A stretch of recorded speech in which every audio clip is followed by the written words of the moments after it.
All right, we got the Jeep actually inside of the garage here at home, and we're gonna finally take it out for a spin, give you guys our first impressions on it, and see how she drives with these kind of wintertime, fall-like conditions right now. All right, just to go over a little bit of the exterior here of what we bought. Of course, this is a 2023 Jeep Grand Cherokee 4xe. In the base trim technically, but it is loaded with the luxury group 2 or luxury tech group 2, and it appears that the previous owner here blacked everything out before they lemon lawed this, so that I have to be transparent on. This was a manufactured buyback. I don't know if it was a lemon law, but it was a manufactured buyback. There was a transmission leak, and now it has a brand new transmission underneath, and it is basically brand new. This has a hair over 3,000 miles on it. So to us, this is the lowest mileage vehicle we've ever bought, and technically it's brand new. So here is a look of it head on. We're taking it to my shop today so I can detail it, paint correct it, and put a ceramic coat on it. It's just really a good looking vehicle here. One thing I have to say I love is the blue accenting around the Jeep, and the little Easter egg here on the back. So you have all the generations of Jeep Grand Cherokee. Of course, myself having an SRT Jeep, I have the WK2, and she has the WL now, which is very interesting here. This Jeep is just so nice inside and out. If we take a look at the inside, there are just so many options of the Jeep Grand Cherokee here. We've got a side screen. We've got the passenger screen right there where you can do basically anything you want that this center infotainment screen can do, which of course I'll do a separate video on. You've got your different drive modes here. Right now the vehicle is in electric mode. You've got 3 modes: hybrid, electric, e-save, which we will be driving today, and probably electric and hybrid. And of course you do have the Alpine sound system, 9-speaker Alpine sound system.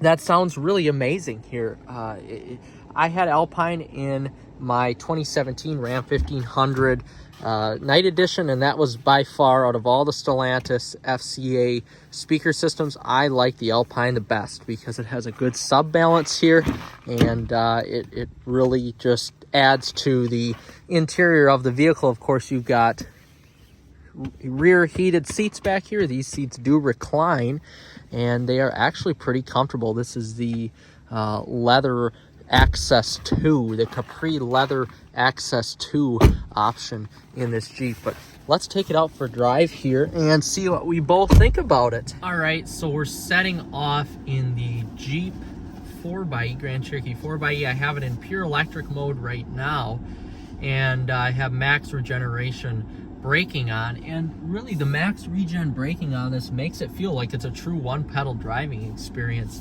It's really nice. And if you put it into drive, one thing I love is the electric driving experience. I love driving electric vehicles when I get the chance to, and I have to say, this in electric mode does a very good job at providing a good electric experience. One thing that is interesting to note here is that this vehicle does shift gears when it's in electric mode, which is interesting. We're definitely not used to that, as we have a Chevy Volt that is just a 1-speed, transmission, but this actually shifts through all the gears in electric mode, so it's quite interesting. Roads are slick right now as we're driving. In regen mode, if the roads are icy, you will notice that you will tend to fishtail a little bit. So that's one thing to note. Our side roads right now are very icy, and you do tend to fishtail a little bit when you are driving. But again, this is a Jeep. You do have a 4-wheel drive system here, quadra-drive 2, and it really is nice. One thing I also like, and this is something that Alexa liked too here, was the fact that even though this is small enough to fit into our garage, the ride height of this is high. You're sitting up high in it. It's almost like driving a truck. It's more so driving a mid-sized truck than it is a full-size truck, but really it provides us with a great ride height. And now as we stop, we have it in electric mode here. And we're just pulling out to our local highway here. So speed limit is 55. And we're accelerating just fine in electric mode.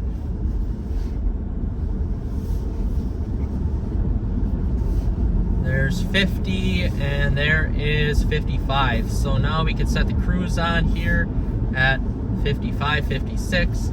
These roads are salted pretty good too, so we don't have to worry about them being slippery. But it drives great. You do have level 2 autonomous driving here, so the vehicle will center itself, and I will do a video on that as well. But the vehicle will center itself here, and if you are going off, let's just say I'm swerving into the middle part of the lane here, it vibrates the steering wheel and it brings you back into your lane. It is pretty aggressive too. I have it on the highest setting, but you do get all of your forward collision warning systems here, active braking, everything you would come to expect out of a Chrysler vehicle here when it comes to safety. Honestly, the ride in this vehicle is so nice. I love the fact that it's not air suspension. We have not had good experience with air suspension vehicles in the past, and when we were looking for our next vehicle, we did not want something with air suspension in it. Adaptive dampers are fine, they work just great, but air suspension, no thank you. And this Jeep, being not an Overland or a Summit or a Trailhawk edition here, this does have just the fixed coilover suspension, which makes this truck ride fantastic. And if you're wondering about power here, in full hybrid mode, when the battery and the engine are working as one, which I will turn on right now, you're dealing with 375 horsepower, which makes this the third highest power Grand Cherokee besides the Trackhawk and the SRT, and it makes it the highest, of course, plug-in hybrid edition of this Grand Cherokee, because there's only one. And you're dealing with 470 pound-feet of torque, so almost as much torque as my SRT Grand Cherokee that I have. So it's quite fun to drive, if I say so myself. I do have the steering set, and that's one thing that is unique here. You can set your steering to normal, sport, or comfort. I do have it set right now to the sport setting, so the steering is a little bit heavier. And I like heavy steering in my vehicles. So it's kind of unique that you get to drive in whatever setting you want, just without the variable dampers. But in hybrid mode right now, I just noticed my engine turned off and turned back on. So when you're going at speeds like 56, what I'm going at right now, it will run partially on electric only and partially on hybrid. But of course, when you put the pedal down, then you're going to get quite a bit more horsepower out of it. But enough about me here. We're going to kind of push the thoughts over to Alexa and why we essentially bought this vehicle here. I wasn't prepared with my questions. That's okay. So why did you want this vehicle over a regular Grand Cherokee without the 4xe? To save money and to keep up with society. Yes, so what the 4xe does and what works really well for us here is the fact that we can plug it in at our house. And similar to our Volt that we have too, both of our daily drives on a normal day, to work, from work, can just run on battery on both these vehicles. This has a 25-mile range, which for her, she has about 10 miles into work and 10 miles back. So theoretically, even in the cold, she should have enough battery just to drive on pure electric mode every day when she goes to work. For me, I have about 12 and a half there and 12 and a half back. So I would, of course, probably run out of battery, especially with the way I drive, but that's why I have the Volt. And what we learned from Volt ownership is that it's really cheap. So it costs us about $50 to $60 a month just to run pure electricity with the Volt. And then if we do any more driving, of course, we fill up with gas. But it does so well with gas, similar to this vehicle, that it just ultimately saves us money from driving when I used to have the truck or her Mercedes-Benz that she had, which would get 18 miles to the gallon on premium gas, which really wasn't great. And this, in my instrumented driving yesterday, I averaged about 24 miles to the gallon on hybrid mode, and I averaged about 23 miles to the gallon on e-save mode when it was regenning the hybrid or the battery. So to put regular 87 octane gas into this and to have the ability to charge it makes this a no-brainer. With the same amount of performance that Mercedes-Benz had and more capability, this vehicle is a no-brainer for us because of the fact that it's so cheap to run and it comes with a full warranty on it. This is a brand new vehicle, and our monthly payment is lower than what it was before with that Mercedes-Benz. So at the end of the day, that made total sense for us to want to buy this vehicle. Alexa, do you like the interior of this? I do. I love it. It's exactly what I wanted. Awesome. Yeah, so again, she hit the nail on the head. The interior, even though this is technically a base 4xe and not an Overland or a Summit, the interior, Stellantis does such a great job with their interiors, really dating back to 2019 when the 5th gen Ram came out, and I had one of those. The interiors are, for an American brand, are second to none. Nobody can compete with these interiors, whether it's in Dodge or Chrysler now with the Pacifica, or these Jeeps or the Ram trucks. Nobody can compete. These are definitely the best interiors, and it provides us with a comfy ride where we need to go.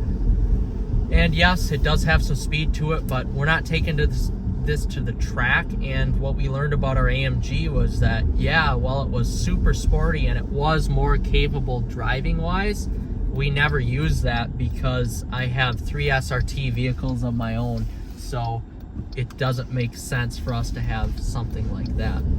But just one more topic here on the driving is that we're not used to driving this type of hybrid because the torque basically acts as a torque fill when the gear changes with the ICE-powered motor. So it's different in the Volt, where the Volt has the gas generator up front to power the Voltec system, which powers the battery to propel, so you always have some sort of delay with the gas pedal. This is always instantaneous because the engine and the electric motor are acting as one, and they provide us with an experience that is we've never had. And as I step on the pedal here a little bit, it's just instantaneous torque. This is crazy. It almost, besides the whine of the 2-liter Turbo 4, which it is what it is, it's nothing special, honestly. This provides you with V8 like torque, which the Mercedes that we had never had. So this provides you with 470 pound-feet of torque, which is astronomical, and it makes it, quite honestly, fun to drive. The gear changes aren't like super responsive. It takes a little bit, but again, this isn't a performance vehicle. You're not dealing with an SRT. But just the fact that Jeep was able to give you some sort of performance here with these paddle shifters in a sport mode, you know, really makes it enjoyable to drive. But the torque on this vehicle is insane. Even compared to the regular 5.7 liter Hemi V8, that cannot compare to this because this just has so much more torque. So at the end of the day here, to wrap up this little first impression review, God, this has definitely been, again, one of the better vehicles we've ever bought, and we're very happy to have owned it here so far, just a short little time that we've owned it. And really, for the price that we paid, being basically a brand new vehicle, it's been a blast to drive, and it's been pretty economical for us so far.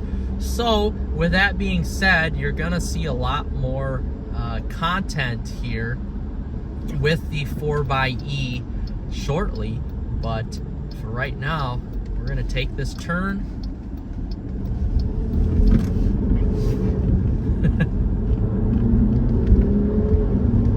Give it a little gas. So All right, guys. Thanks for watching. We'll see you in the next one.